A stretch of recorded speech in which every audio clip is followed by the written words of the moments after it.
Hey everyone, welcome back. So I hope you guys are having a great day.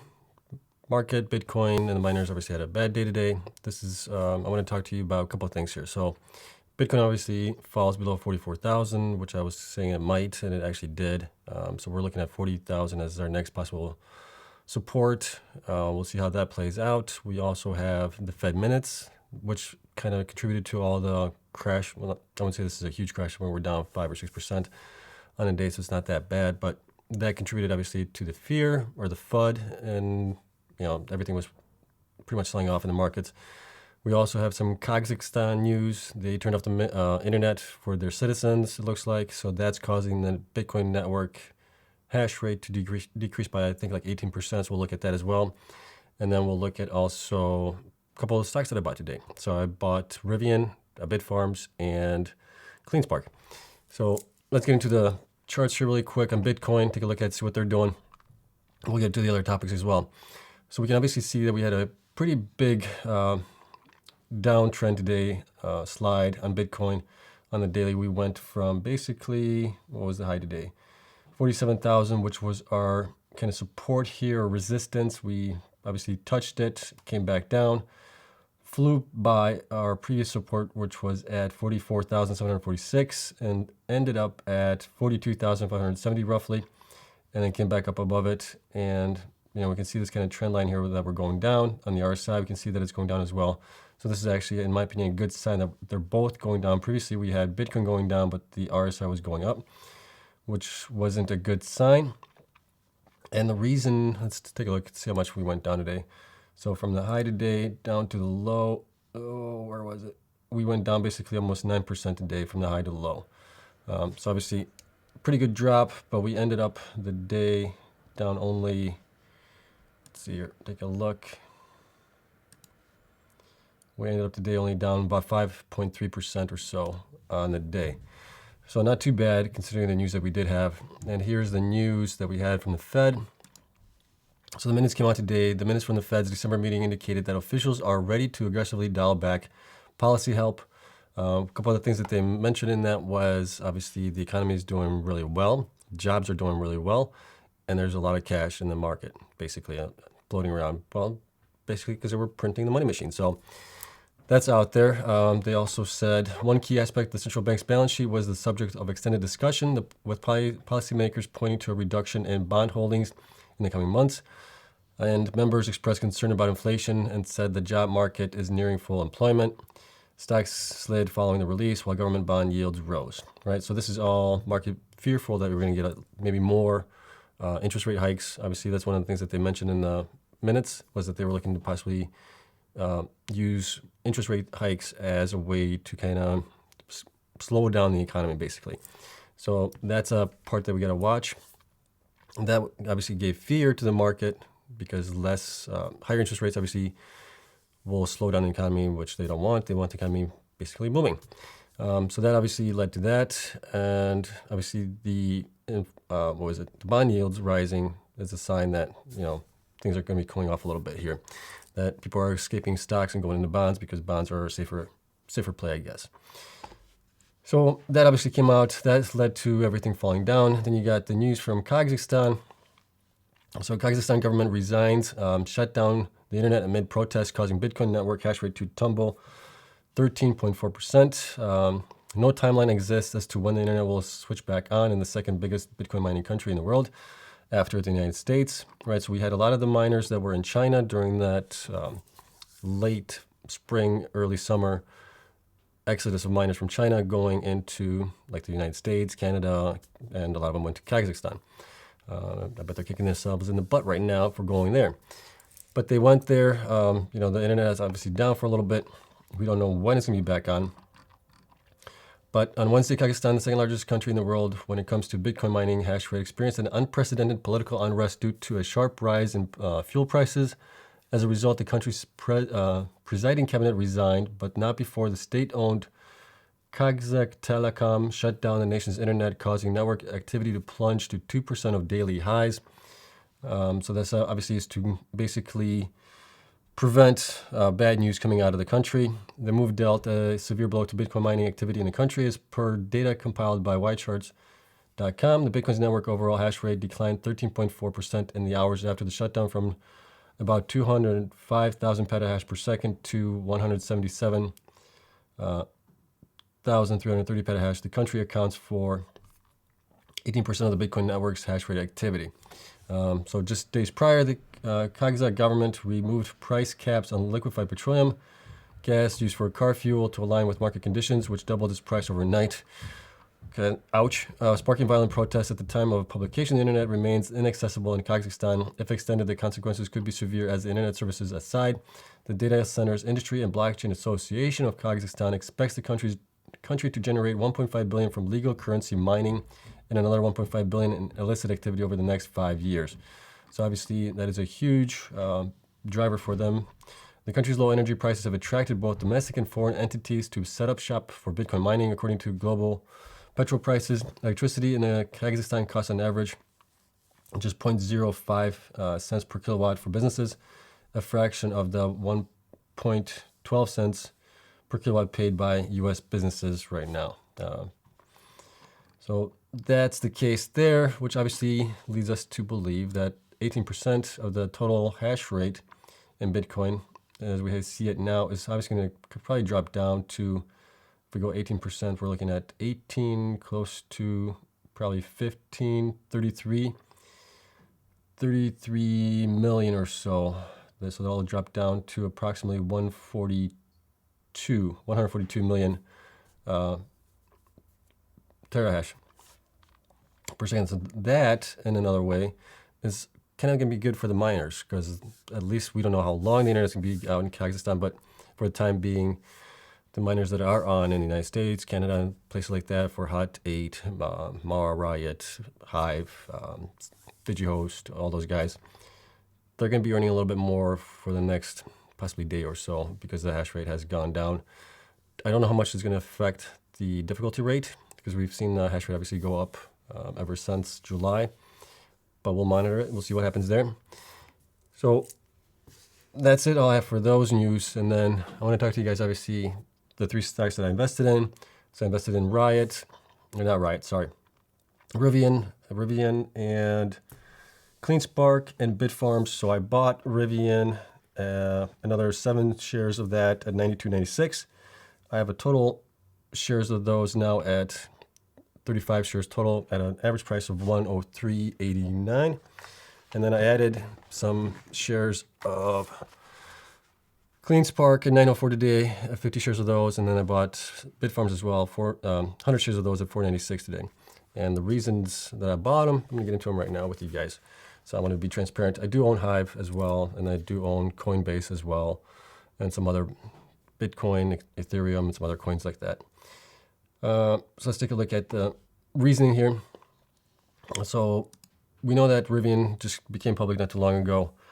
They are setting up shop in Normal, Illinois, and they're also looking to build another facility in Georgia, I believe, in the next 2 to 3 years or so. And that got me thinking, one, I've seen what Tesla has done, and Tesla has done an outstanding job as far as growing the adoption rate of EVs in the United States and across the world. So, I give my top of the hat off for Tesla for doing that. They obviously are the pioneers in this, and I can't thank Elon Musk enough for that. So obviously Tesla is a lot higher priced, and that's why I thought Rivian has a pretty good vehicles, pretty great vehicles, I think. The R1T and the R1S, and they also have the Amazon delivery vehicles that they're working on and possibly getting those out this quarter as well. So they got a lot of stuff going on. They obviously have to build out their factories and get their assembly lines to start producing, not a couple hundred cars a quarter, but a couple 100,000 cars a quarter, or a couple tens of thousands of cars a quarter, because I don't think it's going to take them a while to get to 1 million cars per year. Tesla's really close at that. They hit 900-some thousand cars produced or sold last year in 2021. So my reasoning for investing in Rivian has been, it's a long-term play. I'm going to buy the dips as they come down. I'm going to, I've been buying ever so often, every couple of weeks, a couple of shares, 5 shares here and there. This is a long-term play. Took Tesla a long, long time to get to where they are right now. It's going to take Rivian a really long time as well. But because of Tesla's drive and everything else, that they've changed the market so much, I think it's going to be easier for Rivian. I don't expect them to exceed or surpass Tesla as far as market cap or the amount of cars that they're making, because Tesla's just way ahead of them right now. It's going to take a long time for them to get there. But could they get to a certain point where they are 3/4 the size, half the size of Tesla? Sure. Is that going to obviously drive the price of the stock up? Sure. And as always, this is just my own investing, what I'm doing. Do not follow me. Do your own research, as always. Make your own decisions based on your own investment research. But this is kind of why I'm thinking that they're going to be valued a lot higher going 5 years out, 10 years out. This isn't a trade that I'm looking to get in and get out. This is something I want to get into and have maybe when it's all said and done between 100 and 1,000 shares of the company by the time 5-10 years rolls around. So this is a long-term play for me. This is something that I'm just going to buy the dips in and go from there. So that's why. And then also if we look at it here, so here's the Tesla sales numbers. Tesla sales delivered obviously 936,172 electric vehicles in 2021. And it's taken them a long time to get there, obviously. And they obviously have factories that are all over the place. They have factories in Nevada, California. Now they're building one in Texas, obviously China, and in Germany as well. So that's how they're getting their production up to what it is right now. But before, they were only making also, 10,000 cars a quarter before. So until they ramped up building their manufacturing plants. So that's why for them. The reason I got into Cleanspark and Bitfarms is, as you guys know, I've been monitoring the miners, see what they're mining, doing analysis on them. Bitfarms has come way down from 936 that it peaked earlier this year in November. It has come down basically 50% from that. I thought there's two reasons. One, I thought it was just way undervalued right now. It went way too low based on where they're going to be with hash rate. And same thing with Cleanspark. Cleanspark, if we look at Cleanspark here, they've come down from 2360 down to 844. That's what, almost a, what is that, 60% drop in price? Let's take a look at it here. If we can draw line style. Let's see if we can, oh, we want candles. Where can I draw? Chart grid. Drawings, there we go. So I want to see from here down to here. Yeah, 61% down in 62 days, basically, which is a huge drop in price, obviously. And I also like them for the fact that they are going to be doing immersion cooling at one or two of their facilities, I believe. A portion of their miners, not all of their miners, kind of like Riot is doing, and some of the other ones are going to be doing it as well. But I like that. And if we look at the numbers here, let me finish this up. Here we can see that Bitfarms is right now in number 4 spot as far as future hash rate. They are at 2.2 right now. That's 32% of their future hash rate is already installed. That means they still have basically 68% up to go. Cleanspark is at 2 exahash right now. Future hash rate is going to be at 4.35 roughly. And none of these are, or none of them have reported anything new, which I'm sure they're going to report something this year that they're buying more miners to get up to whatever exahash. But based on this reason, I saw them as potentially good buys. The only thing I didn't quite like about Bitfarms was the miner average hash rate is around 82, whereas Cleanspark has pretty good miners. But that's the only reason. But the fact that they're going to be at almost 7 exahash hash rate by the end of next year, or this year actually, is a real telling sign that they are way undervalued from where they are right now as price-wise goes. And I think they're going to be a good play going forward. I still love all these other guys here too as well. DigiHost is way down as well, but they're at 92.4% operational hash rate right now for future hash rate. So they don't have a lot of upside. DMG still has a little bit of upside, but they're only going to be at 1.5, which leads me to believe they're not going to be making a lot from it. Hive is going to be at 3 right now. I do own Hive already. And then what do we have here? Mawson's going to be at 3 as well. Hot Data is going to be at 3.3, something like that. So they're at 49, almost 50% install base. So we'll just have to see how all of these do. But right now, I think, this is just my personal opinion as well, I think that those guys are going to do really well in this year if Bitcoin goes up. If Bitcoin continues to go down, everything's going to go down. And I'll just add on more shares at a lower price and dollar cost average into it. I'm not a day trader. I'm looking to invest in the long term. I think this is going to be a long-term play for at least a couple of years. I've had Hive for, gosh, now 3 years almost. 3 years or longer. Bought it in pretty low, bought it under 10 cents when it was low. I got lucky on it, held on to it. So I'm hoping the same will happen with these guys that I bought in. And I think it's just right now Marathon and Iris and Riot. Riot, I think, is fairly valued right now. Marathon and Riot, or Iris, is, in my opinion, overvalued. So that's why I didn't get those. But, I mean, obviously, if we look at it here, Marathon is going to be at 25 exahash by the end of 20 this year, I think they're saying. So, I mean, that's a huge increase in price. So, but I just think they're just a little too overvalued. If they were coming down to maybe the $20 range, right around there, that might be a good time to buy. So my 2 cents, as always, guys, this is not for entertainment only, not financial advice. Do your own research. Don't fall for spam or for scams. Spam posts get reported and deleted. And I do appreciate you guys watching. I know I'm going to get flack for buying Rivian. I've gotten flack from, well, not everybody, but some of you guys for investing in Rivian. But that's okay. I'm going in for the long term, so on this one.